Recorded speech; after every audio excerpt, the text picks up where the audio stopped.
सबों को जय यीशु सहाय, प्रेज द लॉर्ड।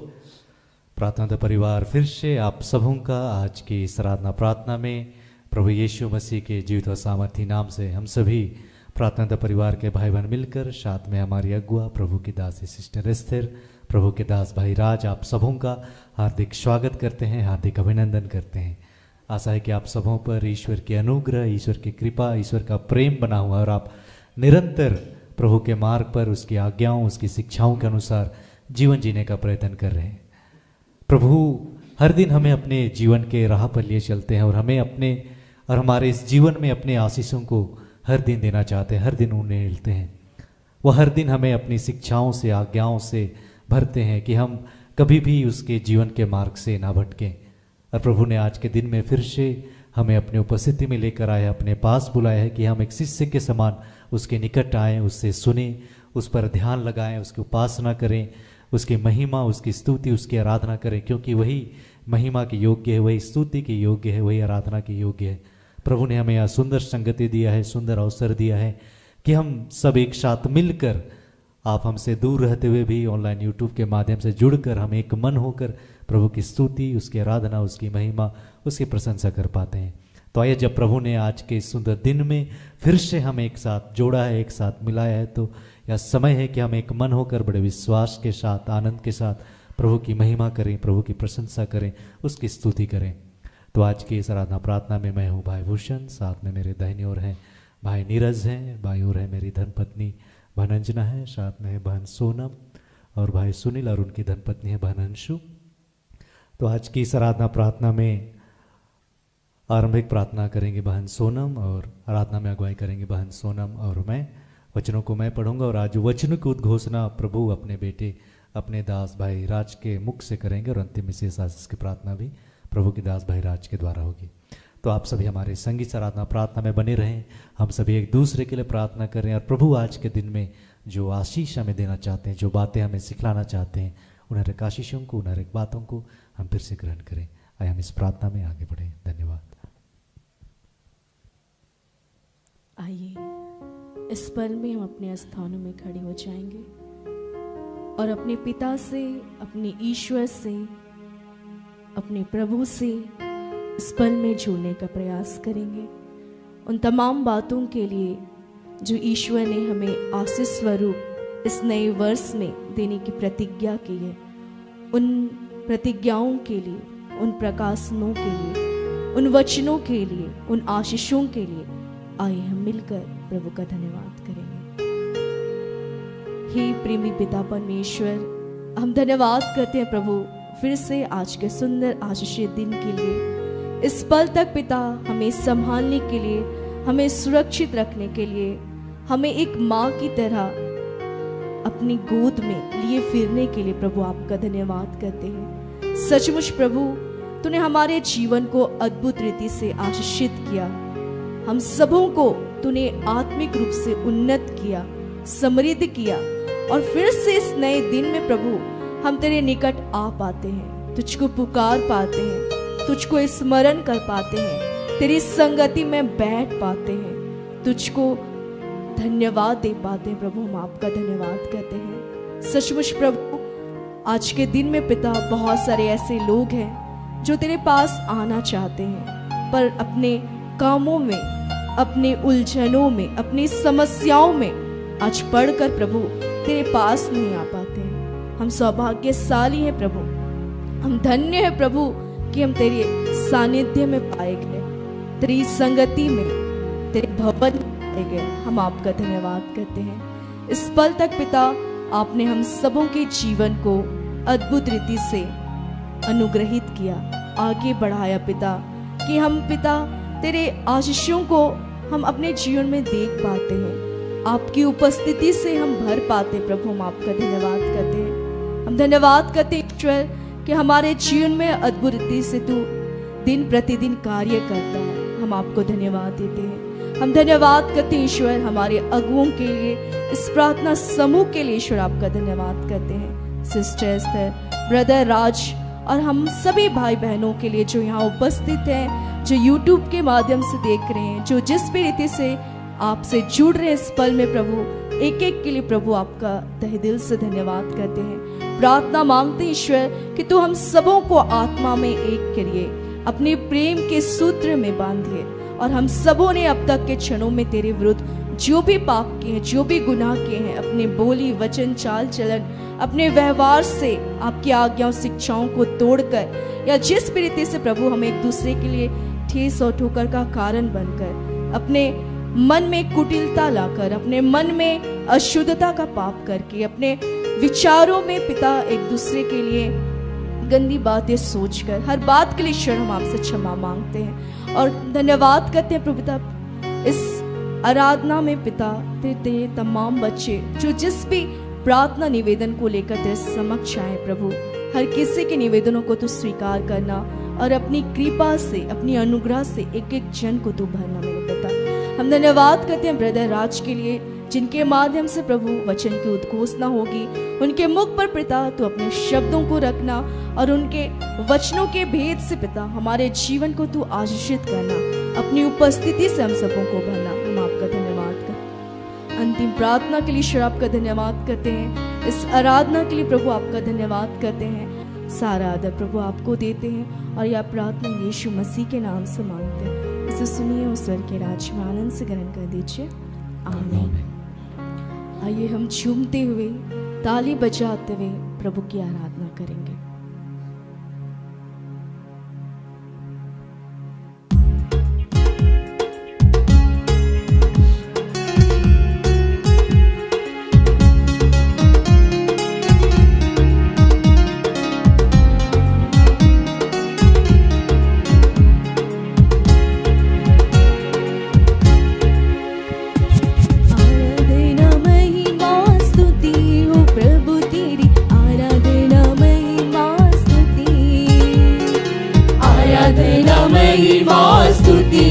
प्रभु तेरी आराधना महिमा स्तुति, आराधना महिमा स्तुति ओ प्रभु तेरी आराधना महिमा स्तुति, आराधना महिमा स्तुति ओ प्रभु तेरी आराधना महिमा स्तुति।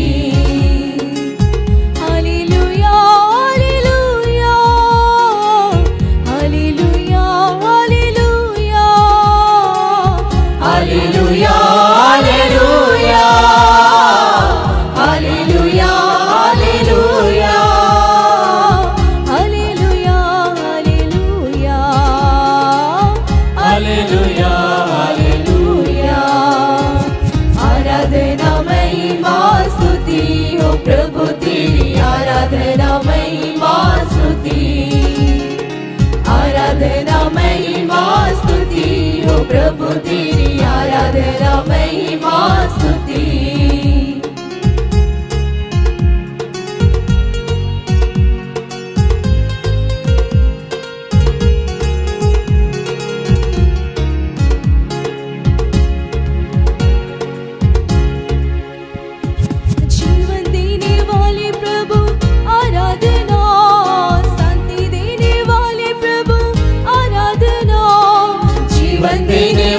प्रभु आराधना, शांति देने वाले प्रभु आराधना, आराधना आराधना आराधना आराधना आराधना हो स्तुति महिमा, आराधना हो स्तुति महिमा, आराधना महिमा स्तुति ओ प्रभु तेरी आराधना महिमा स्तुति, आराधना महिमा स्तुति ओ प्रभु तेरी आराधना महिमा स्तुति।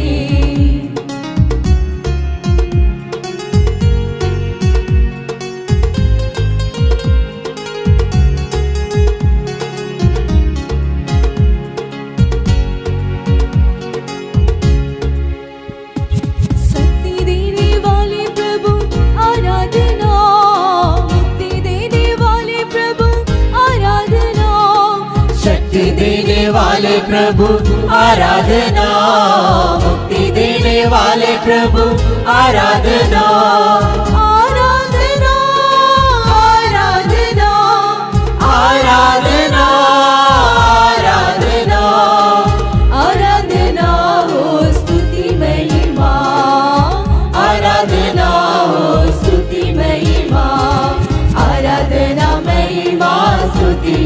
प्रभु तेरी आराधना महिमा स्तुति, आराधना महिमा स्तुति, ओ प्रभु तेरी आराधना महिमा स्तुति।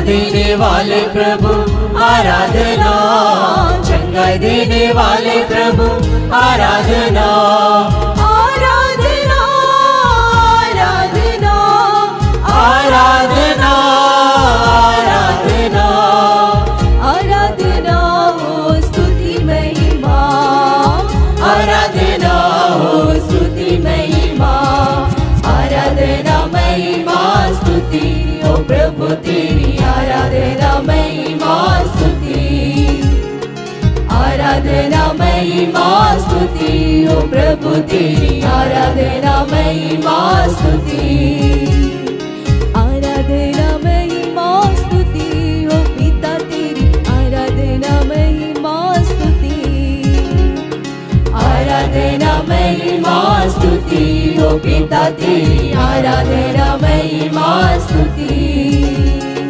आराधना महिमा स्तुति, ओ आत्मा तेरी आराधना महिमा स्तुति, आराधना महिमा स्तुति, ओ आत्मा तेरी आराधना महिमा स्तुति।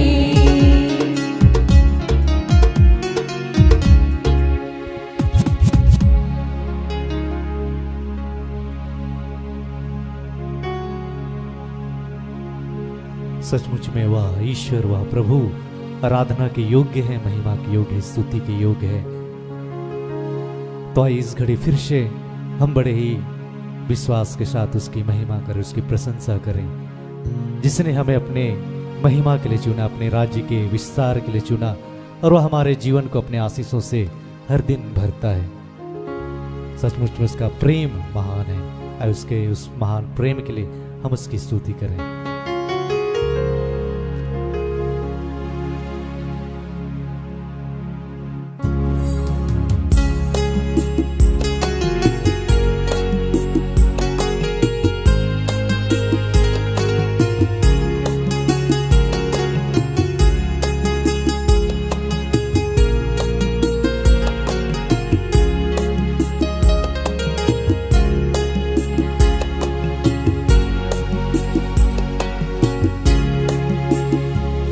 ये गीत सदा मैं गुनगुनाता रहा, ये गीत सदा मैं गुनगुनाता रहा, हर घड़ी दिल से ये बात कहता रहा, हर घड़ी दिल से ये बात कहता रहा,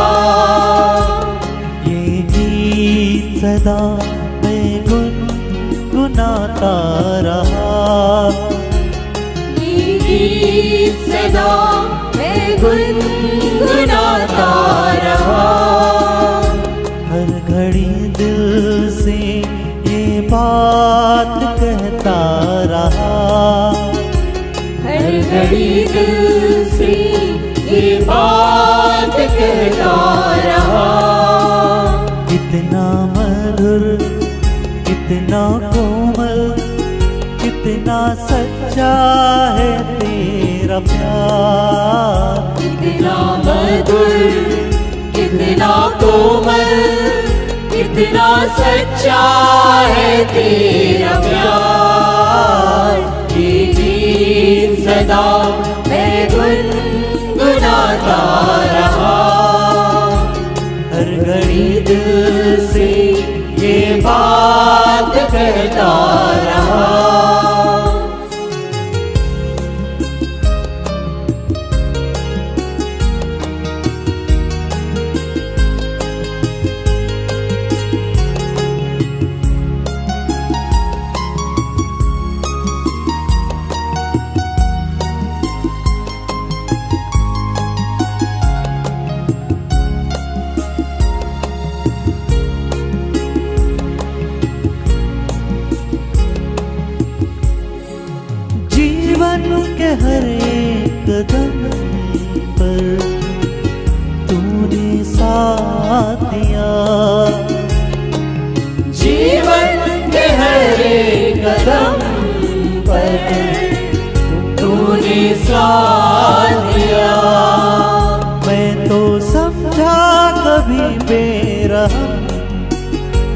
हर भरम तूने दूर किया।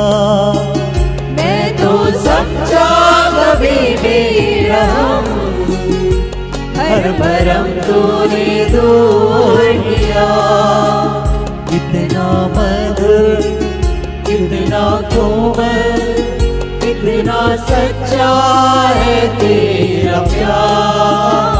कितना मधुर, कितना कोमल, कितना सच्चा है तेरा प्यार।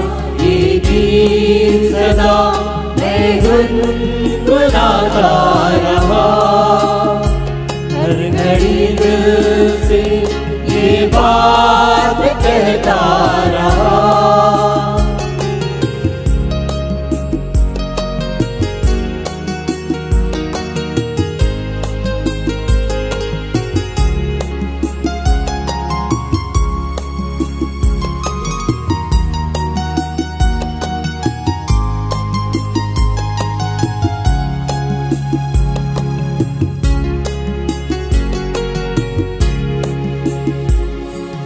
जीवन के हरे गुनाहों को तूने माफ किया। जीवन के हर गुनाह को तूने माफ किया। हम तो ठहरे पापी बेशरम, हर गुनाह तूने माफ किया। हम तो ठहरे पापी बेशरम, हर गुनाह तूने माफ किया। कितना मधुर, कितना कोमल, कितना सच्चा है तेरा प्यार।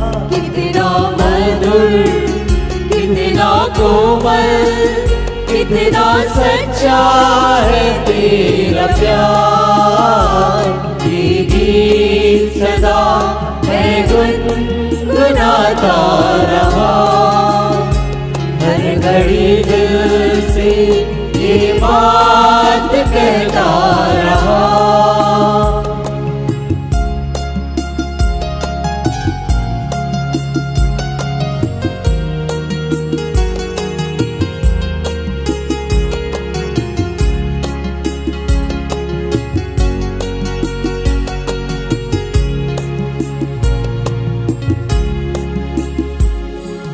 जीवन के हर एक मोड़ पर तूने राह दिखाया। जीवन के हर एक मोड़ पर तूने राह दिखाया। मैं तो फिरता रहा दर बदर, हर अंधेरा तूने दूर किया। मैं तो फिरता रहा दर बदर, हर अंधेरा तूने दूर किया। कितना मधुर, कितना कोमल, कितना सच्चा है तेरा प्यार। कितना मधुर, कितना कोमल, कितना सच्चा है तेरा प्यार। ये गीत सदा मैं गुनगुनाता रहा, हर घड़ी दिल से ये बात कहता रहा। ये गीत सदा मैं गुनगुनाता रहा, हर घड़ी दिल से ये बात कहता रहा।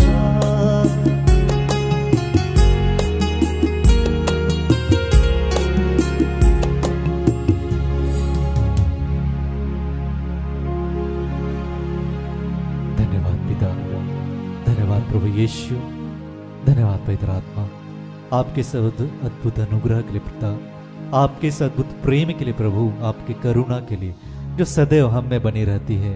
कि हे पिता, हम आज आप पर यकीन कर पाते, विश्वास कर पाते, आपके निकट आ पाते, आपकी स्तुति, आपकी आराधना, आपकी महिमा, आपकी प्रशंसा करने पाते हैं। हम धन्यवाद करते हुए सब कुछ आपके हाथों सौंपते समर्पित करते हुए इस आराधना को, इस प्रार्थना को पिता हम यीशु नाम में आपको चढ़ाते हैं। सुनकर आनंद से अपने स्वर के राज में ग्रहण कीजिए।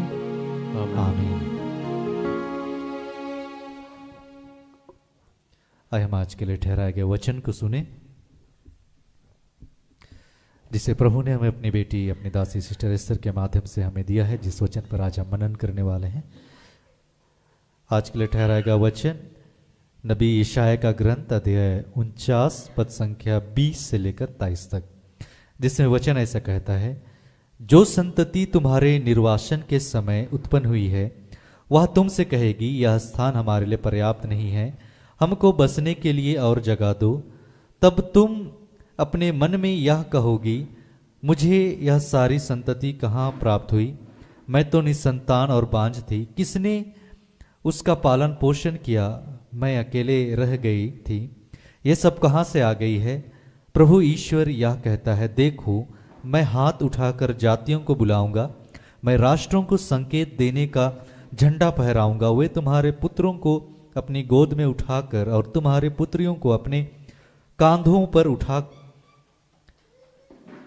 पर रख कर ले आएंगे। राजा तुम्हारे पालक पिता होंगे और राजकुमारियां तुम्हारी धाएं।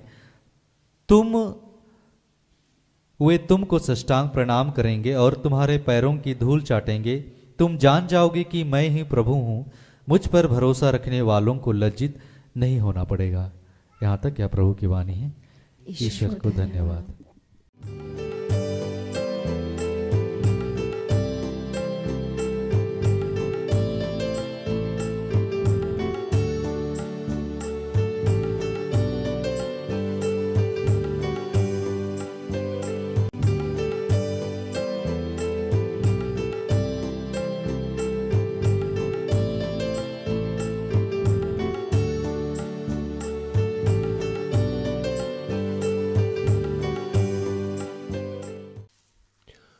सबों को जय यीशु।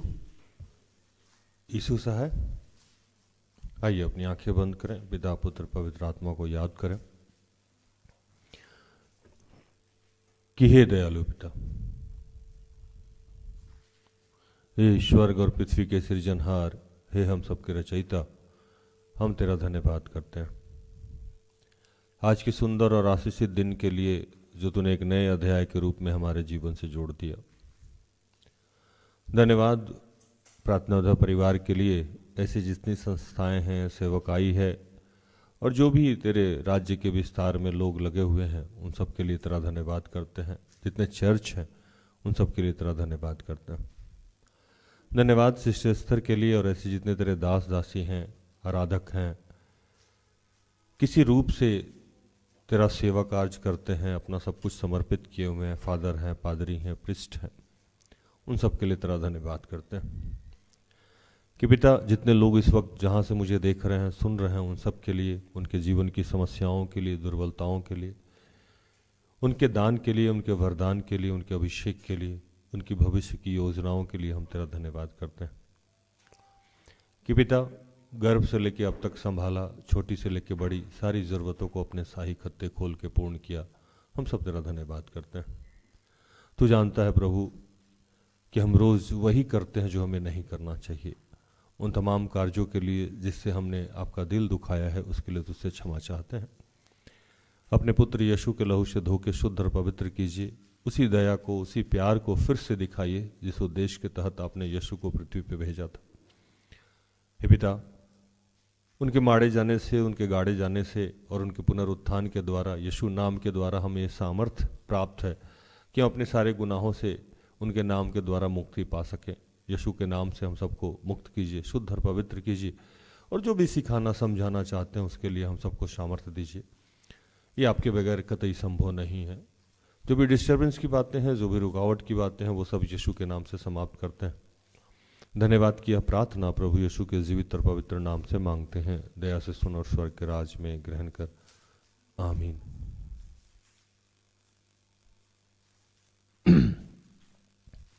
आज जो वचन मिला हम लोगों को, वो मिला यशाया, जिसे ईसाया भी कहते हैं, 49:20 से 23 49:20-23 तक। तेरे पुत्र जो तुझसे ले लिए गए वे फिर तेरे कान में आके कहने पाएंगे, यह स्थान हमारे लिए छोटा है, हमें और स्थान दे कि हम उसमें रहें। तब तू मन में कहेगी, किसने इनको मेरे लिए जन्माया? मैं तो पुत्रहीन और बाज हो गई थी, दासत्व में और यहाँ वहाँ मैं घूमती रही। इनको किसने पाला? देख, मैं अकेली रह गई थी, फिर ये कहाँ थे? प्रभु यहोवा कहता है, देख, मैं अपना हाथ जाति जाति के लोगों की ओर उठाऊंगा और देश देश के लोगों के सामने अपना झंडा खड़ा करूंगा। तब वे तेरे पुत्रों को अपनी गोद में लिए आएंगे और तेरी पुत्रियों को अपने कांधे पर चढ़ाकर तेरे पास पहुंचाएंगे। राजा तेरे बच्चों के निज सेवक और रानियां दूध पिलाने के लिए तेरी धाई होंगी। वे अपनी नाक भूमि पर रगड़कर तुझे दंडवत करेंगी और तेरे पाँव की धूल चाटेंगे। तब तू यह जान लेगी कि मैं यहोवा हूँ, मेरी बाट जोहने वाला कभी लज्जित नहीं होगा।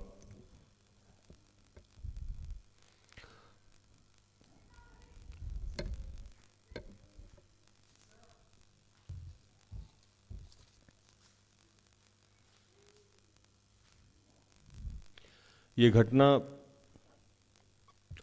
उस समय की थी जब इस्राएली लोग भटक गए थे, प्रभु का मार्ग त्याग दिए थे, प्रभु के मार्ग में चलना छोड़ दिए थे। और प्रभु अपने दास यशायाह नबी को ये कहता है कि जाके उनसे बात करो और उनसे कहो कि मैं आप सबसे बहुत प्यार करता हूँ, आपको मैं फिर से बसाने जा रहा हूँ। जैसे अंग्रेजी में एक वर्ड है रिकंस्ट्रक्शन करना, फिर से निर्माण करना, पुनः निर्माण करना। क्योंकि कंस्ट्रक्शन हम लोगों को जल्दी ध्यान आता है, काम करते रहे हम लोग मकान बनाने का, तो रिकंस्ट्रक्शन करना, आपको फिर से बनाना। तो ये बात तो उनको यशायाह नबी के द्वारा कही गई कि आप लोग अभी चाहे जिस भी अवस्था में हैं, मैं आपको बनाने जा रहा हूँ, आपका पुनः निर्माण कर रहा हूँ। और निर्माण ऐसा वैसा नहीं, ऐसा मैं निर्माण करने जा रहा हूँ कि आप चकित हो जाएंगे। आपकी पुरानी किसी बात को मैं याद नहीं करूँगा, मैं आपके पुराने किसी पाप को याद नहीं करूँगा, मैं ऐसे ढंग से आपको सजाऊँगा, संवारूँगा कि आप इसको सोच भी नहीं सकते, मतलब आप बिलीव भी नहीं कर सकते हैं कि मैं आपके जीवन को, आपके वर्तमान और भविष्य को कैसे बनाने जा रहा हूँ। और उसी दरमियान वो कहने लगे कि आपके जो स्थान सुनसान है, सुनसान का मतलब कि जहाँ हम घर में रहते हैं, आप कई बार किसी घर में गए होंगे तो आपको ये महसूस होता होगा कि यहाँ ईश्वरीय उपस्थिति नहीं, आपको बहुत अटपटा फील होगा। मेरे साथ तो हम लोग तो, मैं और मेरी अगुआ जब हम लोग जाते हैं तो हम लोग को सीधे तौर पे ये फील होता है कि ईश्वरीय उपस्थिति है कि नहीं। अगर ईश्वरीय उपस्थिति नहीं है तो बहुत अजीब फील होता है, क्योंकि हम लोग चाहे जितने भी दुर्बल हों, कमज़ोर हों या पाप में गिरे हों, लेकिन बिना उसके साथ का हम लोग एक क्षण भी सरवाइव नहीं कर सकते। मेरी तो स्थिति यही है। मतलब हम कुछ गलत भी कर रहे हो तो हमको ईश्वर का मतलब वहाँ सानिध्य चाहिए। ये अजीब मैं बता रहा हूँ आपको, नहीं तो मुझे लगेगा कि मैं मर जाऊँगा, दम घुटने लगेगा। और इसी संदर्भ में मैंने एक दिन पूछा सिस्टर से, ये कभी सोच के देखिए, ईश्वर ना करे आपको जो साउंड आता है वो आना बंद हो जाए तो आप सरवाइव करिएगा? तो वो बताई एक घटना मुझे जो आज मैं आपसे साझा करूं। हालांकि ये कहानी उनकी है, किसी दिन प्रभु उनको प्रेरित करेगा तो वो बताएंगे। बहुत साल पहले उनको पेट में दर्द हुआ, ये आप लोग बार बार सुनी होंगी कि यहाँ सोने के लिए बोला गया और यहाँ नहीं सो के वो बगल वाले कमरे में सो गई। लाइक आपके घर में 2 कमरा है, बोला गया कि इसमें सो और उसमें नहीं सो, और आप उसमें सो गए, इसलिए प्रभु कहा कि आप आज्ञा का अवहेलना की हैं, इसलिए उनको 24 घंटा के लगभग या इससे कम समय के लिए पूरे पेट में दर्द था। सारे बच्चे इस बात को जानते हैं, आप लोगों से भी साझा किया गया। क्योंकि प्रभु किसी दास को खड़ा करता है तो सबसे पहले उसको आज्ञा पालन में ही तय करता है कि आप कितने आज्ञा को मानते हैं या नहीं मानते हैं। यही आधार तय करता है उस दास को प्रभु की उपस्थिति से भरने का। क्योंकि उस दास में भी जो भी जितना बड़ा दास है उसके जीवन में उतनी बड़ी दुर्बलता है, सबसे बड़ी बात यही है। इसीलिए साउल पौलुस बना, क्योंकि साउल सबसे ज़्यादा करप्ट था, इसलिए सबसे बड़ा पौलुस बना। तो जितने भी दास होंगे वो शरीफ लोग दास नहीं बनता है, एक्सेप्शनल होंगे। मतलब सिस्टर एस्थर शरीफ थी तो वो एक्सेप्शनल है, नहीं तो जितने टेढ़े मेढ़े उठपटा लोग हैं वही प्रभु के राज्य के लिए चुना जाता है। क्योंकि वो लोग रोगी होता है तो रोगी को ही प्रभु चुनता है, दुर्बल को ही प्रभु चुनता है, 99 को छोड़ के 1 को प्रभु चुनता है। तो जस्ट मैं सिस्टर एस्थर को बहुत जानना चाह रहा था तो मैं इंस्टॉलमेंट में उनसे बात करता था। पहले इंस्टॉलमेंट में बात करने का जैसे कहीं ड्रॉप करने गया तो कुछ पूछ लिया तो वो जल्दी कुछ बताती नहीं है। फिर किसी दिन और कहानी, तो ऐसे मुझे लगा उनको 8 से 10 साल में उनके बारे में जानने। तो मैंने उनसे पूछना कि अगर आपको प्रभु का आत्मा आपसे किसी दिन बात करना छोड़ दे तो आप कैसा लगेगा? तो बोली हम मर जाएंगे, क्योंकि साउंड के बगैर अब सरवाइव नहीं कर सकते।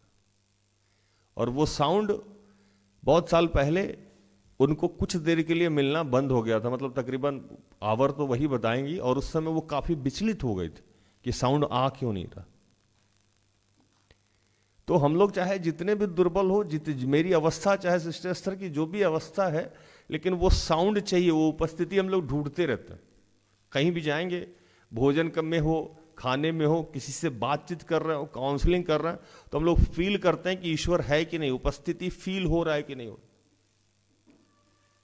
तो आप जब किसी घर में जाओगे तो आपको लगेगा कि यहां ईश्वरीय उपस्थिति नहीं, आपको भी लग जाएगा। अगर थोड़ा भी आप प्रेयर में हो, थोड़ा भी आप प्रेयर करते हो, तो आपको फील होगा कि इस घर में उपस्थिति नहीं है। और हम लोग के साथ तो और भी अजीब टाइप का फील होता है, जैसे लगेगा कि कोई नाखून मार रहा है, यहाँ यूं नाखून मारेगा, अजीब अजीब फील होगा, स्मेल आएगा, और भी बहुत सारा चीज है जो हम एक्सप्लेन नहीं कर सकते हैं। क्योंकि मेरा मानना है कि पवित्र आत्मा के बारे में या ईश्वरीय शक्ति के बारे में कोई भी आदमी एक्सप्लेन नहीं कर सकता है। हर आदमी का अपना अपना अनुभव है। मेरे अनुभव से आप नहीं चल सकते और आपके अनुभव से मैं नहीं चल सकता, या लाइक सिस्टर एस्थर के अनुभव से मैं नहीं चल सकता हूँ, मेरे अनुभव से वो नहीं चल सकती, लेकिन आपको अनुभव हो जाएगा। तो सुनसान पड़ा है, मतलब कि आपके यहाँ कोई आशीष नहीं है, कोई अनुग्रह नहीं है, कोई उपस्थिति नहीं है। और ऐसे भी आज बहुत घर हैं जहां लोगों को पानी पिलाने के लिए आदमी नहीं है, खाना खिलाने के लिए आदमी नहीं है। कुछ दिन पहले एक महिला आई मेरे पास, और मैं वो कांटा टोली में बैठा हुआ था, मैं था और सिस्टर एस्थर थी, और वो नीचे बैठ गई। मतलब मैं चेयर पे था, वो नीचे बैठ गई। मैंने कहा माता जी आप कुर्सी पे बैठिए, तो बोले नहीं बेटा मैं नीचे ही बैठूंगी। मैंने कहा हुआ क्या है? तो मैं सुसाइड करना चाहती हूँ। मैंने कहा इतनी बुजुर्ग आदमी क्यों सुसाइड करना चाहती हैं? तो मेरे से बात करने वाला कोई नहीं है। मैंने कहा बात करने वाला कोई नहीं है मतलब? तो वो कहने लगी कि हाँ मेरे से मैंने कहा तो आपके घर में कोई है नहीं? तो नहीं, बेटा भी है, बेटी भी है, बहू भी है, लेकिन सब लोग अपने अपने काम में व्यस्त है। मैं किसी से कुछ कहती हूँ तो वो सुनता नहीं है, और एक बार बोला तो डांट देता है। अक्सर घर में हमारे बुजुर्गों की यही स्थिति है। जो ज्यादा वृद्ध हो गए हैं उसको वो लोगों को कहा जाता है कि वो मतलब काँव काँव काँव काँव काँव काँव करता रहता है। आप देखे होंगे, बहुत पहले एक कहानी सुनाया करता था मैं कि इंसान की जो आयु थी वो पहले बहुत थी, तो वो इंसान उतना दिन जीना नहीं चाहता था, तो वो अपनी आयु को बांटा। उसका आयु उससे लिया, उसका आयु इससे लिया, उसका आयु इससे लिया। तो आप देखेंगे कि हमारी जो अवस्था है एक समय के बाद वैसे ही होती जाती है। जैसे आयु हम लोग कहां कहां से लिए हैं वो मैं बताऊं। शुरू का आयु जो है हम लोग घोड़ा से लिया गया। घोड़ा समझते हैं? घोड़ा समझती है ना आप लोग? तो जवानी में और किशोरी अवस्था में हम लोग किसकी तरह खटते हैं? घोड़ा की तरह। खूब दौड़ेंगे तेजी में एकदम। जब हम लोग मतलब किशोरी अवस्था में रहेंगे तो घोड़ा की तरह भाग रहे हैं, इधर भाग रहे हैं, उधर रेस में लगे हुए। तो उससे 10-20 साल लिया गया। उसके बाद गधा से 20 साल लिया गया। किससे? हाँ, तो वो लोग का उम्र कम होते गया, इंसान का उम्र बढ़ते गया। तो 20 साल गधा से लिया गया। तो 40-30 से लेके जो 50 साल का उम्र होता है वो हम लोग किसकी तरह खटते हैं? गधा की तरह खटे जा रहे हैं। उसके बाद हमारी अवस्था हो जाती है कुत्ता की तरह। 50 के बाद क्या है? अरे 50 के बाद कैसे हो जाता है? कुत्ता भों भों करता रहता है, लेकिन कोई सुनता नहीं है। तो घर में हमारी ऐसा ही अवस्था हो जाती है। 45-50 के बाद हम भों भों करते हैं, कोई सुनता हमारी नहीं है, इधर से सुन के उधर निकाल देता। वो महिला फूट फूट के रोने लगी और मैं बहुत अजीब फील कर रहा था कि उनका घर सूना, उनका जीवन सूना, उनसे कोई मिलने वाला नहीं है, उनका कोई सुनने वाला नहीं है। खैर, हमने उनसे बात करी, पवित्र आत्मा की उपस्थिति हुई। बाद में कुछ दिनों के बाद उनका रिलेशनशिप बाकी घर वालों से ठीक हुआ। तो प्रभु कह रहे हैं कि आपके जीवन में जो वीरान है, आपको सफलता नहीं मिल रही है, आपको अकेलापन, आपको तन्हाई खा रहा है, आपको भविष्य की चिंताएं हो रही है, घर में मन नहीं लग रहा है। जब आदमी बार बार असफल होता है और उसकी इच्छाएं पूरी नहीं होती है, तो वो कहीं भी रहे उसको संतुष्टि नहीं मिलेगी। उसको स्वर्ग में बैठा तो बेचैनी रहेगी। वो आदमी चूंकि अंदर से बेचैन है, वो मैं लाइन भी बोलता हूं ना कि दिल में हो दर्द तो हर बात बुरी लगती है। आदमी के अंदर अगर दर्द होना तो उससे जाके मस्ती भी करिएगा तो चिढ़ जाएगा, और अंदर से अगर खुश है तो बुरा भी बोलिएगा तो वो अच्छा फील करेगा। तो प्रभु इस वचन में कहें कि जो भी आपके स्थान सुनसान पड़े हैं, जहां से भी आप डैमेज हो, प्रभु आज आपके डैमेज कंट्रोल करने जा रहा है, आपका रिकंस्ट्रक्शन करने जा रहा है, और ऐसा करने जा रहा है जैसा आप सोच भी नहीं सकते हैं। वो जो चीज आपसे छीन लिया गया था, छीनने का मतलब अब आप निसंतान हैं, आपके पास बच्चा नहीं है, आपके घर में गाड़ी घोड़ा नहीं है, आपके घर में सुख सुविधा का सामान नहीं है। चूंकि जीवन में हमें कोई भी आशीष कौन देता है? बचपन से लेके प्रभु ने अब तक जितनी चीजों को दिया है वो वही दिया है। और मेरा मानना है कि जब तक ईश्वरीय कृपा ना हो, आपको कोई 5 रुपया नहीं देगा। वो चाहेगा तभी आपको 5 रुपया मिलेगा। आप याद कर लो अपने पुराने जीवन को, आपको याद आएगा कि पेट्रोल भराने के लिए पैसा नहीं था, समोसा खाने के लिए पैसा नहीं था, इनर वेयर खरीदने के लिए पैसा नहीं होता है, दाढ़ी बनाने के लिए पैसा नहीं होता है, चिकन खाने के लिए पैसा नहीं होता है। तो ये अगर आज है तो इसका मतलब क्या है? ईश्वरीय कृपा। तो प्रभु कह रहे हैं कि इस बात को समझिए कि आपके जीवन में जो भी समस्याएं हैं उसका निदान करने हम जा रहे हैं। आपको कुछ करने की जरूरत नहीं पड़ेगी। आपकी अगर बेरोजगारी है तो समाप्त हो जाएगी, आपकी अगर शादी नहीं हो रही है तो उसको मैं करने जा रहा हूं, अगर आपके बच्चे नहीं है उसको मैं करने जा रहा हूं, घर में बच्चे आपकी बात नहीं सुन रहे हैं उसको मैं ठीक कर रहा हूं। और ये सब ऐसा होगा जैसे अद्भुत ढंग से होगा। चूंकि मैं हमेशा बोलता हूं ईश्वर के काम में लॉजिक नहीं होता है, मैजिक होता है। अगर आप लॉजिक ढूंढ रहे हैं तो बेवकूफ है, वो कभी भी प्रमाणित नहीं करेगा कि इसको तर्क संगत कैसे साबित किया जाए। और यही यशायाह नबी वहां लोगों से कहने गए थे कि भैया जाके इनको बताओ। और अब आप पूछिएगा कि तो मुझे क्या करना चाहिए? ठीक है, आप कह रहे हैं कि सब कुछ ठीक हो जाएगा, तो इसमें हमारा और हमारे घर वालों का क्या कर्तव्य होगा? ये तो मन में सवाल आएगा ना भूषण भाई, कि नहीं आएगा? आएगा। कहते हैं कि 48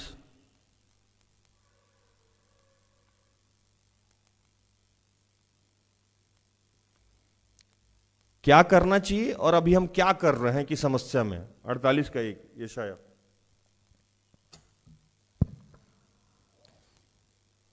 हे याकूब के घराने, यह बात सुन, तुम जो इस्राएली कहलाते और यहूदा के सोतों के जल से उत्पन्न हुए हो, जो यहोवा के नाम की शपथ खाते हो और इस्राएल के परमेश्वर की चर्चा तो करते हो परंतु सच्चाई और धर्म से नहीं करते। कह रहे हैं कि अगर आप अपने आप को बदलना ही चाह रहे हैं तो कुछ नहीं करिए, प्रभु का जो काम है वो करिए, बाकी मैं देख लूंगा। क्योंकि आप याकूब के सोता से पीते हैं, अब्राहम के वंशज हैं, याकूब हैं, उसके घराने के आदमी हैं, और आप सांसारिक रूप से जी रहे हैं। कैसे जी रहे? सांसारिक रूप से जी रहे हैं। मैं बार बार एक बात कहता हूं कि अगर मैं किसी घर में रह रहा हूं और मेरे पड़ोस में कोई आदमी किसी घर में रह रहा है, वो ईश्वर को नहीं मानता है और मैं ईश्वर को मानता हूं, और हम लोग दोनों ही एक ही विषय वस्तु के लिए चिंतित हैं, गरीबी कैसे जाएगा, नौकरी कैसे होगी, विवाह कैसे होगा, सेटलमेंट कैसे होगा, बच्चा कैसे होगा, तो हम में और उसमें कोई फर्क है?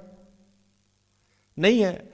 तो प्रभु कह रहे हैं कि जब तुम याकूब के घराने से हो, याकूब के जल स्रोत से पानी पीने वाले हो, तो तुम्हारा काम ये होना चाहिए जैसे याकूब जीता था, जैसे अब्राहम जीता था। हम जिसके वंशज हैं या हमें जिसके माध्यम से विश्वास मिला है, उसका नेचर हमारे में होना चाहिए ना। अब हमारी बेटी है उन्नति और वो परेशान रहे और उसका जीने का तरीका अपने स्टाइल से हो, और वो मेरे जीवन शैली से कुछ भी नहीं सीखे कि पापा कैसे जीते हैं, पापा कैसे खाते हैं, पापा कैसे उठते हैं, और वो किसी समस्या में पड़ जाए, तो मैं क्या बोलूंगा कि भैया तुम मेरे से जो देख रही हो वो तो सीख लो कि पापा विकट परिस्थिति में क्या करते हैं, पापा अपना जीवन यापन कैसे करते हैं, पापा के जीवन में समस्याओं का समाधान कैसे होता है। अगर वो मेरे जल स्रोत से पी रही है, मेरा डीएनए है, मेरा वंशज है, तो उसको सीखना कहां से चाहिए? मेरे से। अब वो मान लो कि जिस स्कूल में पढ़ती है वो अपने किसी गर्लफ्रेंड के माध्यम से उसकी जो मित्र है, दोस्त है, उसका जो स्वभाव है वो सीख रही है, तो फिर वो अगर समस्या में आ रही है तो मैं कैसे जिम्मेवार हूं? क्योंकि उसका संगति कहां हो गया? वहां हो गया। कल मैं किसी का इंटरव्यू देख रहा था, उस इंटरव्यू में एक बात कही जा रही थी जो आप लोगों को भी जानना जरूरी है। गूगल बहुत बड़ी कंपनी है, जानते हैं ना आप लोग, फेसबुक जानते हैं ना, ट्विटर जानते हैं ना, तो इसके जो सीईओ हैं, जो बड़े बड़े पदाधिकारी हैं, उनकी सैलरी आप लोगों को आइडिया है? आरआरमीन आइडिया है? नहीं, मैं बताता हूं। इनकी सैलरी अप्रोक्स सालाना 300 करोड़ होती है, 70 करोड़ होती है, 80 करोड़ होती है, 100 करोड़ होती है सालाना।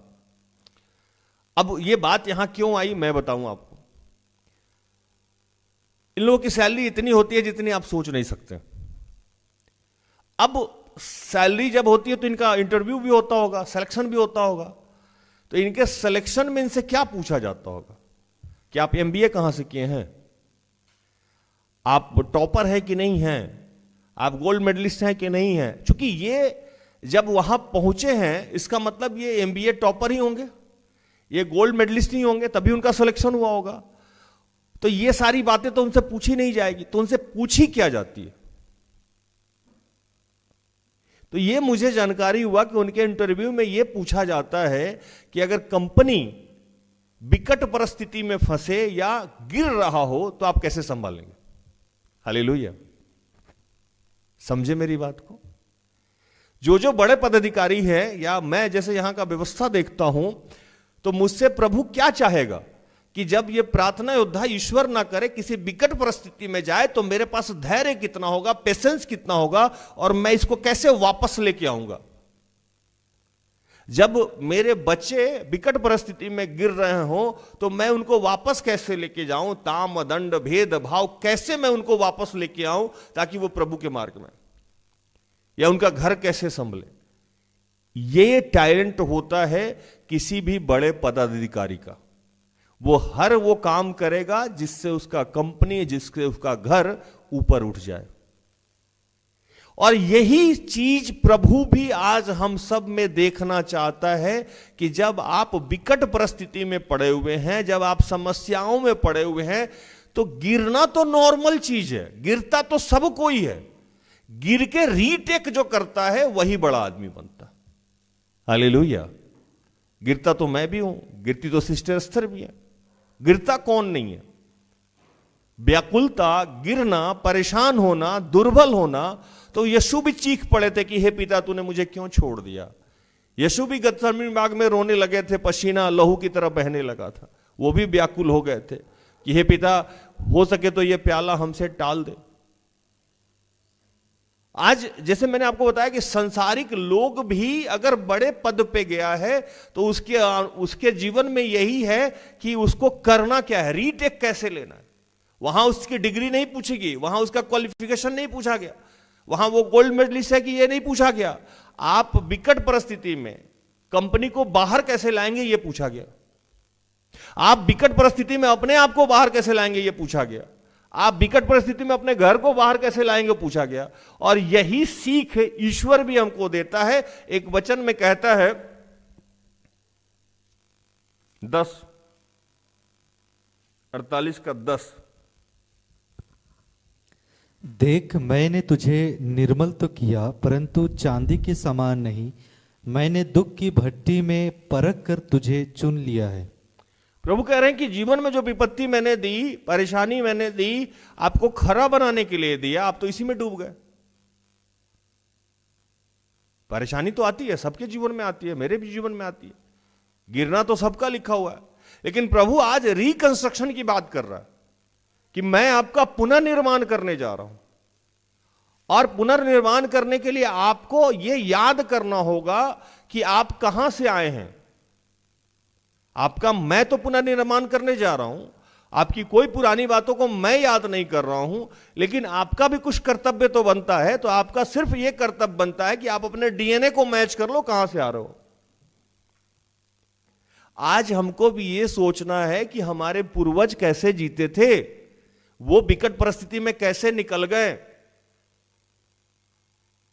आपको जब विकट परिस्थिति में है, आपको कुछ नहीं करना है, अपने आप को कनेक्ट कर लेना।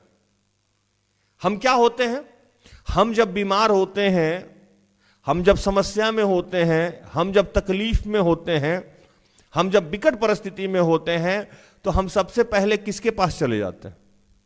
अपने पुराने मित्र के पास, अपनी मां के पास, अपने पिता के पास, अपनी पत्नी के पास, अपने अच्छे और सच्चे बेटे के पास, अपने उस भाई के पास जो विकट परिस्थिति में खड़ा होता हो। अच्छे दिन में साथ में रहे चाहे नहीं रहे, हर आदमी के जीवन में एक आधा लोग ऐसा रहता है जो उसके विकट परिस्थिति में खड़ा हो जाएगा। हम वहां चले जाते हैं। आज प्रभु यही कह रहा है कि हम आप लोगों का रिकंस्ट्रक्शन करने जा रहा है। आपको बस याद करना है कि आप याकूब के घराने से हो, आप किस जल सोते से निकले हो और आपका काम क्या है। मैंने जो विकट परिस्थिति में आपको डाला था वो जान के डाला था ताकि आपको मैं और खड़ा बना सकूं, सोना की तरह बना सकूं, और जब आप वहां से निकलो तो मेरी महिमा हो। कैसे मेरी महिमा हो? एक वचन पढ़िए,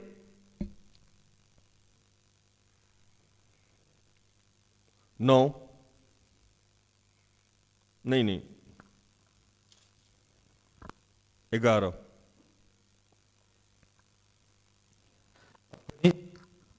अपने निमित्त मैंने यह किया है, मेरा नाम क्यों अपवित्र ठहरे, अपनी महिमा मैं दूसरों को नहीं दूंगा। कह रहे हैं कि मैंने ही ये काम किया था। आपके जीवन में दुर्बलता, समस्या, परेशानी मैंने आने दिया था, लेकिन मैं तो इसलिए आने दिया था ना कि इससे निकल के आप बाहर जाओ। जैसे मुझे बुखार आया, प्रभु नहीं चाहता तो मुझे बुखार नहीं आएगा, प्रभु नहीं चाहेगा तो मेरे शरीर में कहीं दर्द नहीं होगा, लेकिन होने दे रहा है। क्यों? तो मैं इससे निकल के किसी के लिए उद्धार का कारण बनूं, किसी के लिए उदाहरण बन जाऊं। और उदाहरण क्या हुआ? कल हिल्ला जी और संतोष भाई ने ये सोच लिया, अरे भैया ऐसे करते हैं, ये मैं उनके लिए उदाहरण बन गया। आज अगर आप किसी दुर्बलता में हैं, परेशानी में, ये तो नॉर्मल सिचुएशन है, ये तो होता ही होता है, ये तो होना ही है। प्रभु ने कहा कि दुख और विपत्ति का सृजनहार मैं हूं, अंधेरे और विनाश का रचने वाला मैं हूं, सूर्य और चंद्रमा का निर्माण मैंने किया है। मतलब कुछ भी ऐसा पृथ्वी पे नहीं है जो उसके बगैर नहीं होता है। मैं तो बच्चा लोगों को बोलता हूं, गिरते भी हो तो प्रभु जान के छोड़ रहा है, गिरते देखे, गिरने में कोई परेशानी नहीं है, कम बैक, वापस आइए। और पृथ्वी के किसी भी कोने में या किसी भी धर्म, जाति या किसी भी कंपनी का फॉर्मेट यही है कि आप विकट परिस्थिति में उठते कैसे। इसीलिए मैंने गूगल की सीईओ का इंटरव्यू बताया और बाकी लोगों का बताया कि कोई भी बड़ा पदाधिकारी, उसे डिग्री नहीं पूछा जाता, वो उसे कम बैक कैसे लिया जाएगा ये पूछा जाएगा। और प्रार्थना उद्धार का काम करने के लिए प्रभु हमसे चाहा कि हम कम बैक कैसे लेंगे। और जिस समय मैं यहां से जुड़ रहा था, प्रभु कह रहा था कम बैक लो। मैं पूरा टूटा हुआ और बिखरा हुआ आदमी था और दुनिया के सारे गलत काम मैं कर रहा था और मेरा विनाश के गर्भ में था। तब प्रभु ने मुझे यह पोजीशन दे दिया कि खुद को बाहर निकालो और इस टीम को बाहर लेके आओ। कम बैक, रिकंस्ट्रक्शन करना, पुनर्निर्माण करना। तो प्रभु आपका पुनर्निर्माण करना चाहता है, प्रभु मेरा पुनर्निर्माण करना चाहता है। लेकिन आपको कह रहा है कि आपको यह जान लेना होगा कि आप कहां से आए हैं, कौन है। आपको अपनी वास्तविकता समझना होगा। कुछ और करने की जरूरत नहीं है, आपको अपने घर वापस लौट जाना होगा। जैसे उड़ाव पुत्र क्या किया, वो देखा कि अब मेरे से कुछ हो ही नहीं रहा है, जितना हाथ पैर मारना था, बोला कि भैया आप तो जा रहे हैं अपने पिता के घर पे, यहां तो सुअर का हम मूंगफली खा के जी रहे हैं। हम अपने पिता के यहां तो जाके बोलेंगे कि अपना बेटा बना के मत रखो, मुझे अपना दास ही बना लो। क्या किया, उसको रिकंस्ट्रक्शन करना था, अपने पिता से अपने आप को कनेक्ट कर लिया। पिता ने वैसे स्वीकार किया जैसे वो सोच भी नहीं सकता था। दरवाजे के बाहर जाके उसको चप्पल पहनाया, जेवर पहनाया, बछड़ा कटवाया, पार्टी कर दिया। इतना उसका सम्मान किया कि जो भूतपूर्व बेटा था उसका वो चिढ़ गया, ये क्या तरीका है, नालायक का इतना सम्मान कर रहे हो तुम। तो करना कुछ नहीं है, हमारा और आपका निर्माण हुआ है प्रभु की बातों को लोगों के लिए बताने के लिए। एक वचन पढ़िए, 6 पढ़िए।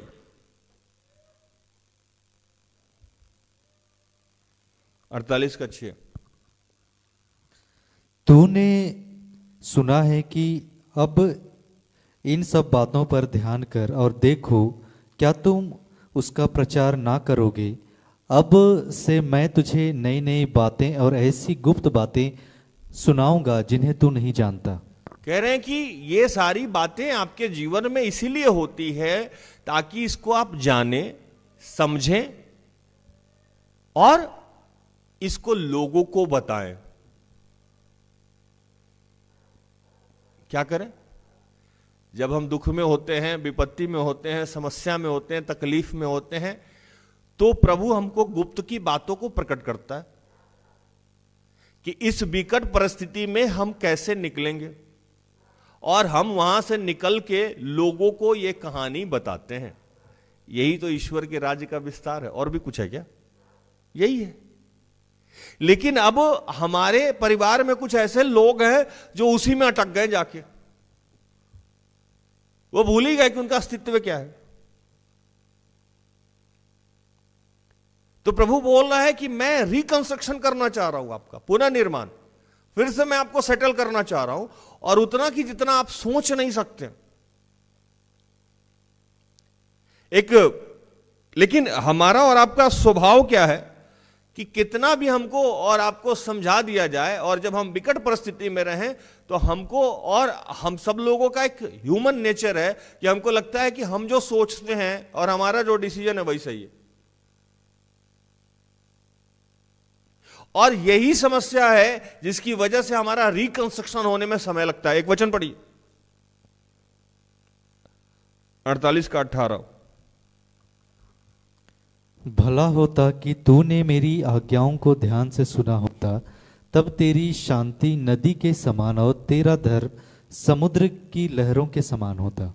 कह रहे हैं कि अगर आप मेरी बात को सिर्फ सुन भी लीजिए तो आपको कुछ करने की जरूरत नहीं पड़ेगी। सुन लीजिए, कुछ भी करने की जरूरत नहीं पड़ेगी। और अगर आप ऐसा कर लेते हैं तो आपको कुछ भी और करने की जरूरत, कोई परिश्रम करने की जरूरत नहीं पड़ेगी। वचन पढ़िए,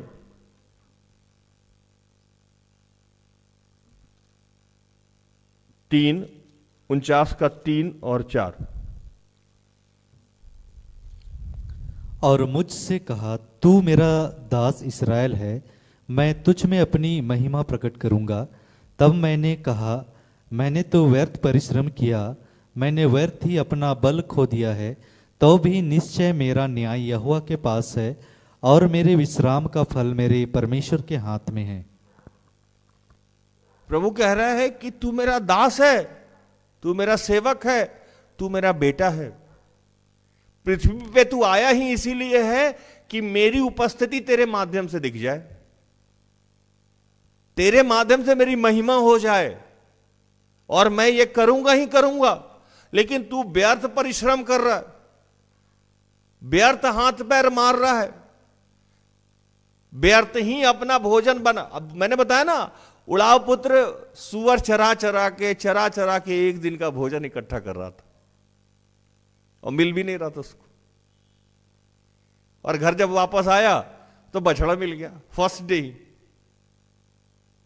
सॉरी साबुन से नहाया, पिता को जाके बोला कि मैंने तेरे और तेरे पिता के विरुद्ध पाप किया है, मुझे माफ कर, मुझे बेटा नहीं नौकर ही बना के रख ले।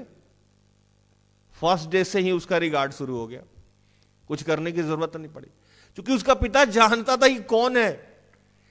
वो भूल गया था कि किस डीएनए का है। पिता हमें नहीं भूलता है, हम सब लोगों को यह लगता जरूर है। इसीलिए एक वचन लिखा हुआ है कि हम सब का एक सवाल होता है। पढ़िए 49 का 14। परंतु सियोन ने कहा, यहोवा ने मुझे त्याग दिया है, मेरा प्रभु मुझे भूल गया है। ये हम लोगों का दिमाग में ये आता है कि मेरा घर वाला छोड़ दिया, मेरे अपने छोड़ दिए। ये शैतान हमको पहले डाल के अलग करता है कि तुम्हारा कोई अपना नहीं है, तुमको अपने से ही सेटल करना होगा, तुम्हारा अपने से ही रिकंस्ट्रक्शन होगा। प्रभु कह रहे नहीं, मैं तुम्हारा रिकंस्ट्रक्शन कर रहा हूं, तुमको कुछ करने की जरूरत नहीं है, और इतना जितना तुम सोच भी नहीं सकते। मैं तुम्हें इतना सेटल करूंगा, इतना समृद्धिशाली करूंगा, और तुमको पृथ्वी पे भेजा ही इसलिए हूं कि तू मेरा बेटा है, तू मेरा दास है, मैं तुझसे अपनी महिमा प्रकट करूंगा। तुम्हारे जीवन को देख के लोग मुझे जानेंगे, तुम्हारे आशीष को देख के लोग मुझे जानेंगे। लेकिन तू व्यर्थ परिश्रम किए जा रहा है, और तुमको लग रहा है कि हम तुमको भूल भी गए। और प्रभु कहता है दूसरे वचन में कि क्या यह हो सकता है कि दूध पिलाती हुई मां अपने बच्चों को भूल जाए? हां, हो सकता है, मां भूल सकती है, लेकिन मैं ना तुझे भूलूंगा ना त्यागूंगा। क्यों? तो मां भुला सकती है, पिता नहीं भुला सकता है। मां लोग बुरा नहीं मानेगा, क्योंकि पिता में ईश्वरीय गुण होता है। पिता का स्वभाव और ईश्वरीय स्वभाव मैच करता है। पिता रूढ़ होता है, पिता दबंग होता है, पिता ठोकता है, लेकिन भूलता नहीं है, छोड़ता नहीं है। पिता दुख रूपी भट्टी में डालता है अपने बेटे को, अपने बच्चों को, ताकि वो और मजबूत हो, इसलिए वो छोड़ता नहीं। ये पिता का स्वभाव है, ठोकना, पीटना, उसे तैयार करना, उसे तोड़ना, उसका रिकंस्ट्रक्शन करना, ये पिता का स्वभाव है। माता में तो इतनी ममता होती है कि वो कुछ अपने बच्चों को परेशानी नहीं कर सकती।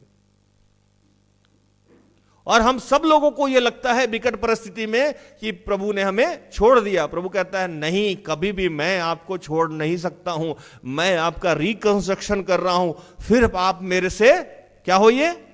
कनेक्ट हो जाइए। इसी के लिए आप पृथ्वी पे आए थे, किसी और काम के लिए नहीं आए थे। आप आए हैं इसलिए कि आप समृद्धिशाली हो, आप आए हैं इसलिए कि आप विकसित हो, आप आए हैं इसलिए कि मजबूत हो, धनी हो, पॉपुलर हो, क्योंकि इससे मेरी महिमा होगी। किसकी महिमा होगी? मेरी महिमा होगी। और एक वचन को जो मैंने पहले पढ़ा कि मैं अपनी महिमा किसी को दूंगा नहीं। अगर आप व्यर्थ परिश्रम कर रहे हैं तो आपका कुछ नहीं होना है, क्योंकि आप अगर खुद से परिश्रम करके कुछ हो जाएंगे तो उसे प्रभु को आशीष मिलेगा, प्रभु की महिमा होगी? नहीं होगी। तो प्रभु आपके बने हुए काम को क्या करेगा? रोक के रखेगा, थोड़ा तीखा नहीं होने देगा। एक वचन में लिखता है,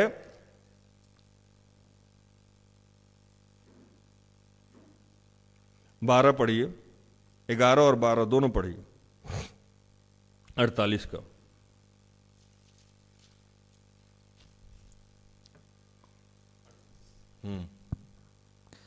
अपने निमित्त, हाँ अपने ही निमित्त मैंने यह किया है, मेरा नाम क्यों अपवित्र ठहरे। अपनी महिमा मैं दूसरों को नहीं दूंगा। हे याकूब, हे मेरे बुलाए हुए इस्राएल, मेरी ओर कान लगाकर सुन। मैं वही हूँ, मैं ही आदि और मैं ही अंत हूँ। कह रहे हैं कि मैं अपने नाम को अपवित्र नहीं करूंगा, मैं अपना नाम खराब खुद ही क्यों कर दूंगा। अगर आपको आशीष मैं नहीं दूं तो किसका नाम खराब होगा? मेरा नाम खराब होगा। आप अगर समृद्धिशाली नहीं हो तो किसका नाम खराब होगा? मेरा नाम खराब होगा। अगर आप सेटल नहीं हो तो किसका नाम खराब होगा? मेरा नाम खराब होगा। तो मैं अपने ही नाम को अपवित्र क्यों करूंगा? अगर कुछ समस्या है, इसका मतलब यह है कि आप मेरी सुन नहीं रहे हो। और मैं बताऊं कि मैं कौन हूं, मैं आदि, मैं अंत, मैं सृष्टि का रचयिता हूं, आप भूल गए हैं कि मैं कौन हूं। और मैं हर हाल में आपसे अपनी महिमा प्रकट करूंगा, लेकिन आपको महिमा मुझे देना होगा। क्योंकि एक वचन में कहता है कि ईश्वर क्या है? जलनशील परमेश्वर। अपनी महिमा वो दूसरे को नहीं देता है। इसीलिए आज कुछ लोग हैं जो आशीषित हो के भी आशीषित नहीं है, क्योंकि वो अपने वंशज को, अपने डीएनए को भूल गए। वो नॉर्मल लोगों की तरफ लाइफ लीड करने लगे। और वो जब भी हम नॉर्मल लोगों की तरह लाइफ लीड करते हैं तो उससे प्रभु की महिमा नहीं होती। तो हमारे जीवन में चाहे जितना भी आशीष हो, लेकिन हमारा घर सुनसान खंडर रहेगा, मन सुनसान रहेगा, अशांति रहेगा, बेचैनी रहेगा, बीमारी रहेगा, हर काम में कहीं ना कहीं रुकावट होगा। क्योंकि एक वचन कहता है कि प्रभु अगर आशीष देता है तो उसमें दुख नहीं होता है, उसका आशीष आपको दिखेगा। प्रभु के आशीषित लोग आपको अलग से भी दिख जाएंगे। वो कितने भी परेशानी में रहेंगे तो आपको लगेगा कि ये प्रभु का आशीष है। प्रभु का आशीष जिस घर में है, आप घुसिएगा तो आपको लगेगा कि प्रभु का आशीष है, उपस्थिति है। कुछ दिन पहले मेरी एक बेटी आई, बेटी मतलब मेरी सिस्टर इन लॉ की बेटी आई। तकरीबन हमको जहां तक लग रहा है कि वो 3 या 4 साल की होगी। घर में गई मेरे, वो मैं यहां से लेट पहुंचा और वो गई। मेरा एक फोटो लगा हुआ है घर पे, जिसमें लिखा हुआ ये मेरा प्रिय पुत्र है जिससे मैं अति प्रसन्न हूं। ड्राइंग रूम में लगा हुआ। उसको देखी, सोफा पे बैठी, सोफा पे बैठ के, जबकि वो खुद ही रिच फैमिली से हैं, उसके फादर पायलट हैं, दिल्ली में रहती है, घर में किसी भौतिक सुख सुविधा की कमी नहीं है। उसके ग्रैंडफादर बोर्ड के, बिजली बोर्ड के चेयरमैन थे, करोड़ों अरबों की संपत्ति है। वो बच्ची मेरे यहाँ आई और उसको सोफा मेरा बड़ा प्यारा लगा। बोला बहुत खूबसूरत सोफा है। सोफा में ही बैठी रही, मेरे फोटो को वो निहारती रही। और जब मैं लेट से घर गया तो मैं 10 मिनट या 5 मिनट उससे बात किया हूं। और यहां से जाने के बाद वो बच्ची मेरे लिए रोती है, मासा से बात करा दो।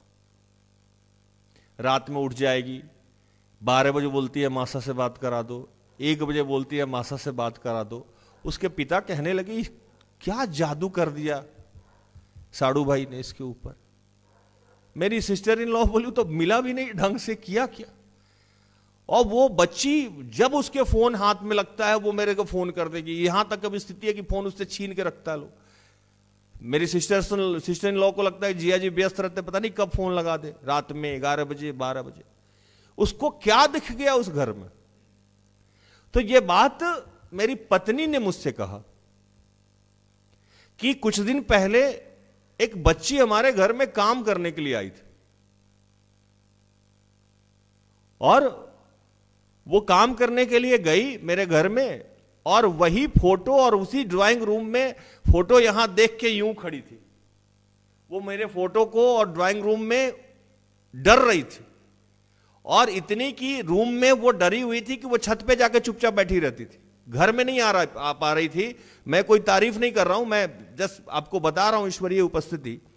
और वो रोना शुरू कर दी, चिल्लाना शुरू कर दी, और स्थिति ये रहा कि बाद में मुझे उसको, मैं गया घर और उसको वहां से लेके आया। जब मैं गाड़ी में बैठा तो गाड़ी से आधा खिड़की के अंदर बाहर रखी हुई थी, मेरी तरफ देख नहीं पा रही थी। स्थिति वो था कि लगे कि गेट खोल के गिर जाएगी। मैं फुलमनी दी इन लोग को बोला कि यहां रात भर रखिए उसको, ये मेरे पास टिक नहीं पा रही। तो मेरी पत्नी ने कहा कि वो सोल है, आत्मा को पहचान रही है। ये आत्मा दूसरा आत्मा था। ये जो बच्ची काम करने गई थी वो नकारात्मक सोच से ग्रसित थी, इसलिए वो फेस नहीं कर पा रही थी। क्यों? तो वहां ईश्वरीय उपस्थिति था। ये छोटी सी 4 साल की बच्ची, वो सोलमेट है, आत्मा को पहचान लिया। 4 साल के बच्चों को क्या ब्रेन होगा। अब वो रोए जा रही है मेरे लिए, मेरा खर्चा बढ़ गया, कभी चॉकलेट भेजना पड़ता है, कभी कुछ भेजना पड़ता है उसको मनाने के लिए। प्यार हो गया उसको, इश्क हो गया है मासा से। ईश्वरीय उपस्थिति बच्चों को भी दिखता है।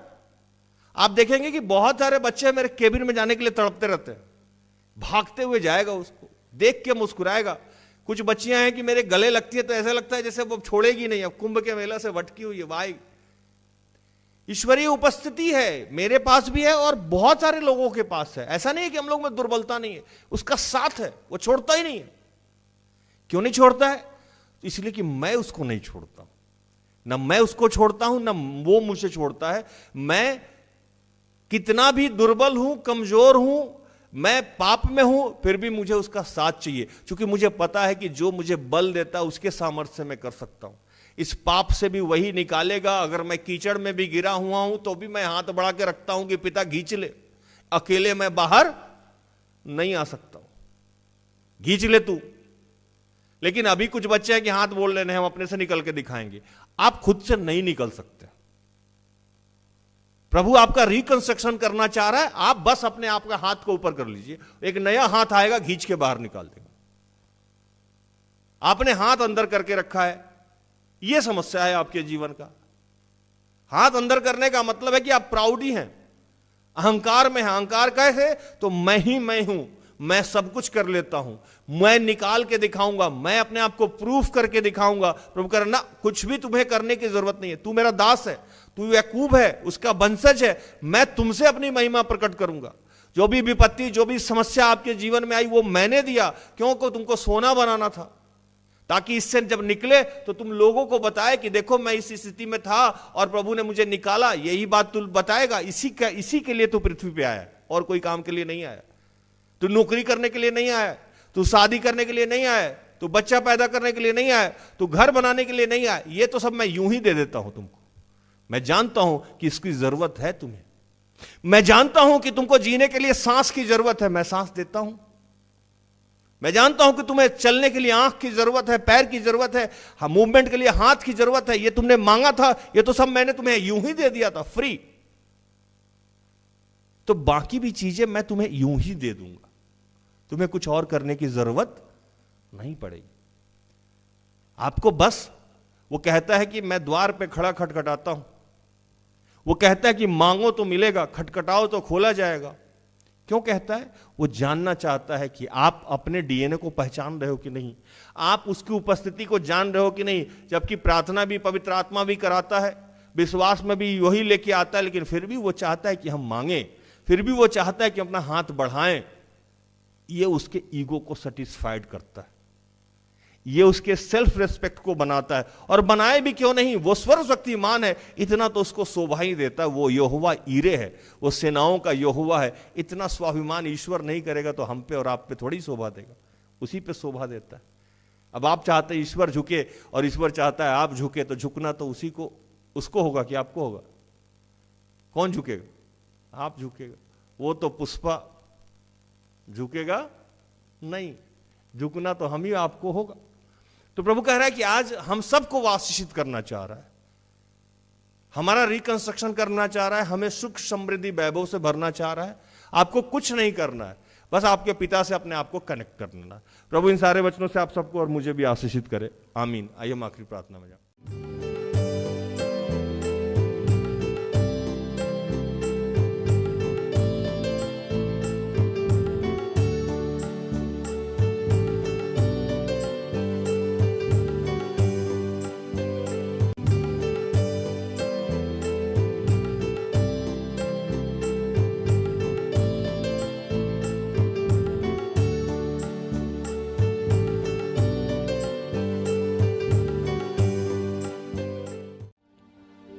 और प्रभु को धन्यवाद करें, कहें उससे कि प्रभु हम चाहे जितने भी दुर्बल थे, कमज़ोर थे, हम जितना भी आपको त्याग चुके थे, लेकिन आपने मेरा हाथ नहीं छोड़ा, आपने मेरा साथ नहीं छोड़ा। और आज फिर आप मेरा पुनर्निर्माण करने जा रहे हैं, आप फिर से मुझे सेटल करने जा रहे हैं, फिर से मेरा आप रिकंस्ट्रक्शन करने जा रहे हैं। इस प्यार के लिए हम तेरा धन्यवाद करते हैं। हम बार बार तुझे त्याग देते हैं, तू बार बार हमें स्वीकार कर लेता है। हम बार बार खराब हो जाते हैं, टूट जाते हैं, बार बार तू हमारा निर्माण कर देता है। इस प्यार के लिए हम तेरा धन्यवाद करते हैं। और आज हमें ये सामर्थ्य दे कि हम तेरा, मेरा, अपना कहना छोड़ के हम तेरी महिमा करें, तेरे राज्य का विस्तार करें, और हम ये जान जाएं कि हम तेरे जल स्रोत से आए हैं, हम याकूब के घराने से हैं, हम अब्राहम के घराने से हैं, हम यीशु के द्वारा मोल लिए लोग गए हैं, और इससे हम जुड़ जाएं और अपना सब कुछ आपको अर्पित कर दें। प्रभु हम तेरा धन्यवाद करते हैं। यीशु बिना है जग ये अंधेरा, यीशु यीशु बोल तेरी व्याधा कट जाएगी।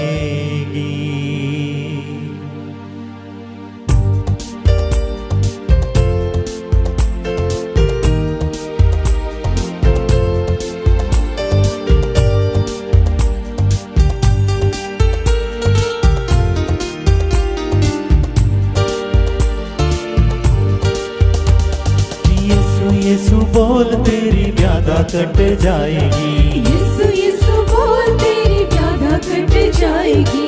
यीशु यीशु बोल तेरी व्याधा कट जाएगी। यीशु यीशु बोल तेरी व्याधा कट जाएगी। व्याधा कट जाएगी, सहारा मिल जाएगा। व्याधा कट जाएगी, सहारा मिल जाएगा। व्याधा कट जाएगी, सहारा मिल जाएगा। व्याधा कट जाएगी, सहारा मिल जाएगा। यीशु यीशु बोल तेरी व्याधा कट जाएगी।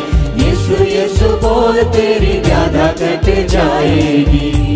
ये पिता फिर से तेरा धन्यवाद करते हैं। हमारा चुनाव किया है आपने, हम विपत्ति में हैं, हम पाप में थे, हम सर्वनाश के गर्ग में गिरे हुए थे, तूने हमारा हाथ थाम लिया, तूने हमारा पुनर्निर्माण किया है प्रभु। और फिर से आज फिर से हमारा पुनर्निर्माण कर रहा है। जितने बीमार तेरे बच्चे हैं उनको तू चंगाई दे रहा है। प्रकाश, हीरालाल, भावना, क्रिस्टोफर, रतन, नरेश, लीली, रूमी के लिए प्रार्थना कर रहा हूँ कि प्रभु उन्हें तू स्पर्श कर, उनके जीवन में जो भी समस्याएं हैं उनका तू समाधान कर। मैं ऐसे जितने लोग जिनके किडनी में स्टोन है, लीवर में समस्या है, पीठ में कहीं दर्द है, कलाई में कहीं दर्द है, शरीर के किसी भी इंद्रियों में दर्द हो रहा है, मैं उनके लिए प्रार्थना कर रहा हूँ। मैं प्रार्थना कर रहा हूँ इन दिनों जिनको भी सर में दर्द है, नाक से खून निकल रहा है, आंख से पानी गिर रहा है, प्रभु कान में पस है, उनके लिए प्रार्थना कर रहा हूँ। जिनके भी गर्दन के पीछे दर्द हो रहा है इस वक्त, मैं उनके लिए प्रार्थना कर रहा हूँ। मैं प्रार्थना करता हूँ जितनी गर्भधारण की हुई महिलाएं हैं उनके लिए प्रार्थना करता हूँ। जितने छोटे छोटे बच्चे हैं जो इस वक्त ऑक्सीजन की समस्या से जूझ रहे हैं, अनमैच्योर्ड बच्चे हैं जो ऑक्सीजन की समस्या से जूझ रहे हैं, मरने पे हैं, उन तमाम परिवारों के लिए मैं प्रार्थना कर रहा हूँ। उन छोटे छोटे बच्चों को तो बचा रहा है प्रभु, मैं तेरा धन्यवाद करता हूँ। मैं धन्यवाद करता हूँ जितने लोग पेट रोग से ग्रसित हैं, मैं उनके लिए तेरा धन्यवाद करता हूँ। और धन्यवाद करता हूँ तू आज बहुत सारे लोगों को आशीष दे रहा है, तू बहुत सारे लोगों को किडनी रोग की समस्या से मुक्त कर रहा है। इस वक्त पिता का धन्यवाद कीजिए कि किडनी में जो स्टोन है प्रभु आपका समाप्त कर रहा है। जिनको भी इन दिनों मिर्गी की समस्या है प्रभु ठीक कर रहा है। शरीर में कहीं भी एलर्जी है प्रभु इस वक्त आपको स्पर्श कर रहा है, ठीक कर रहा है। रीढ़ की हड्डी में जो दर्द है प्रभु ठीक कर रहा है। धन्यवाद कीजिए पिता को। घुटने में जो दर्द है प्रभु ठीक कर रहा है। माइग्रेन की समस्या से पिता इस वक्त आपको चंगाई दे रहे हैं। उल्टी की समस्या से प्रभु आप इस वक्त आपको स्पर्श कर रहा है, ठीक कर रहा है। बुखार से प्रभु इन दिनों आपको मुक्ति दे रहा है। कमर में लगातार जिसको भी दर्द है प्रभु इस वक्त ठीक कर रहा है। बीपी की समस्या से प्रभु इस वक्त मुक्त कर रहा है। पीरियड की समस्या से प्रभु इस वक्त ठीक कर रहा है। पीसीओडी की समस्या से प्रभु ठीक कर रहा है। पैर के नाखून में दर्द है, प्रभु चंगाई दे रहा है। गले में दर्द है और इन्फेक्शन है और सूजन है पूरे शरीर में, प्रभु इस वक्त चंगाई दे रहा है। आप पिता को धन्यवाद करें। क्यों कहता है मेरा मेरा, क्यों कहता है मेरा मेरा, कुछ नहीं बंदे जग में तेरा, कुछ नहीं बंदे जग में तेरा। यीशु बिना है जग ये अंधेरा, यीशु बिना है जग ये अंधेरा, यीशु बिना है जग ये अंधेरा, यीशु बिना है जग ये अंधेरा। यीशु यीशु बोल तेरी व्याधा कट जाएगी, यीशु यीशु बोल तेरी व्याधा कट जाएगी। प्रभु मैं उन तमाम परिवार के लिए प्रार्थना करता हूँ जिनको कोई समस्या है, कल्याणी, नीलिमा, संजू के लिए मैं प्रार्थना करता हूँ जिनके भी परिवार में अशांति है, कि प्रभु आज तूने कहा था कि मैं तुम्हें अपनी शांति से भरे जाता हूँ। आज तू परिवार को स्पर्श कर रहा है और बहुत सारे परिवार में तू आज अपनी शांति को स्थापित कर रहा है। जितने लोग क्रोध से परेशान थे, प्रभु आज बहुत सारे लोगों को क्रोध से मुक्त कर रहा है और क्षमा दान दे रहा है, क्रोध से मुक्त कर रहा है। आप प्रभु को धन्यवाद करें कि प्रभु ने आपको क्रोध से मुक्त किया है। क्षमा दान देना आपके जीवन में भर दिया है, क्षमा का दान देना आपको सामर्थ्य दे दिया है कि आप लोगों को क्षमा करें। जितने लोग कोर्ट केस से परेशान थे, किसी भी प्रकार का कोर्ट केस, प्रभु ने उसे मुक्त किया है। नए घर का आशीष प्रभु आज हम में से बहुत सारे लोगों को देने जा रहा है। हमारा अपना घर होगा, नया घर का आशीष प्रभु देने जा रहा है। हम तेरा धन्यवाद करते हैं। एक लगन प्रभु यीशु से लगा ले, एक लगन प्रभु यीशु से लगा ले, रो रो के अपने दुखड़े सुना दे, रो रो के अपने दुखड़े सुना दे। कभी न कभी तो उसे याद तेरी आएगी, कभी ना कभी तो उसे याद तेरी आएगी, कभी न कभी तो उसे याद तेरी आएगी, कभी ना कभी तो उसे याद तेरी आएगी। यीशु यीशु बोल तेरी व्याधा कट जाएगी, यीशु यीशु बोल तेरी व्याधा कट जाएगी। मैं प्रार्थना कर रहा हूँ, इन समय बहुत सारे लोगों को पवित्र आत्मा स्पर्श कर रहा है। यूहन्ना 20:22 के अनुसार, ये लो मैं तुम्हें पवित्र आत्मा देता हूँ। अपने हाथों को ऊपर करें। पवित्र आत्मा का स्पर्श हो रहा है आप में से बहुत सारे लोगों को। Priyanka, Supriya, Annie, Manish, Satish, Elizabeth, Monica, Rajni, Isha, Ivan, Anand, Magdalene, Suresh, Prem Prakash, Devendra, Nisha, Komal, Soma, Prem, Prema, Ravi और प्रभु यहाँ जितने बच्चे तेरे उपस्थिति हैं, जितने लोग अपने घरों से बैठे हुए आशा आराधना में जुड़े हुए हैं, मैं उन सब के लिए प्रार्थना करता हूँ। तूने कहा था कि अंत के दिनों में तू हर शरीरधारी पे अपनी आत्मा उंडेलेगा। मांगने वाले को पवित्र आत्मा क्यों नहीं दी जाएगी? प्रभु तू हम सबको अपनी आत्मा से भर रहा है। और प्रभु आज हम प्रार्थना कर रहे हैं कि हम चाहे जितने पाप में हो, जितनी गंदगी में हो, जितनी भी दुर्बलता में हो, हम उड़ाव पुत्र क्यों ना हो प्रभु, लेकिन हमें ये सामर्थ्य देना कि हम तेरी ओर अपनी आंखें लगा के रखें, हमारा आशा तेरी ओर हो, हमारा हाथ हमेशा तेरे ओर फैलता रहे और तू हमारा निश्चित तौर पे हर वक्त पुनर्निर्माण करता रहे। अपना मोह तू दुनिया से हटा ले, अपना मोह तू दुनिया से हटा ले, यीशु को अपने दिल में बसा ले, यीशु को अपने दिल में बसा ले। पिता से तेरी दूरी मिट जाएगी, पिता से तेरी दूरी मिट जाएगी, पिता से तेरी दूरी मिट जाएगी, पिता से तेरी दूरी मिट जाएगी। यीशु यीशु बोल तेरी व्याधा कट जाएगी, यीशु यीशु बोल तेरी व्याधा कट जाएगी।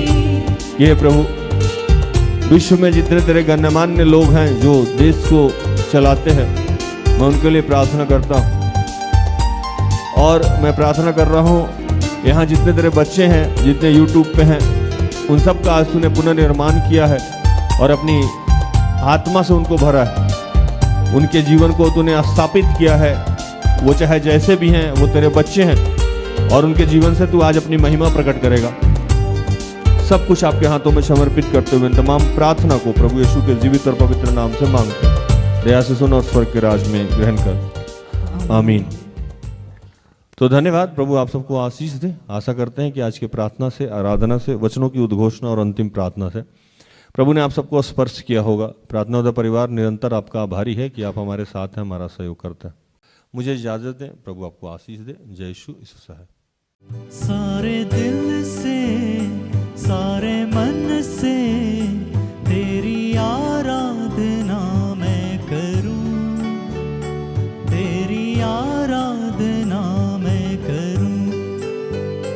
सारे दिल से, सारे मन से तेरी आराधना मैं करूं, तेरी आराधना मैं करूं। सारे दिल से, सारे मन से तेरी आराधना मैं करूं, तेरी आराधना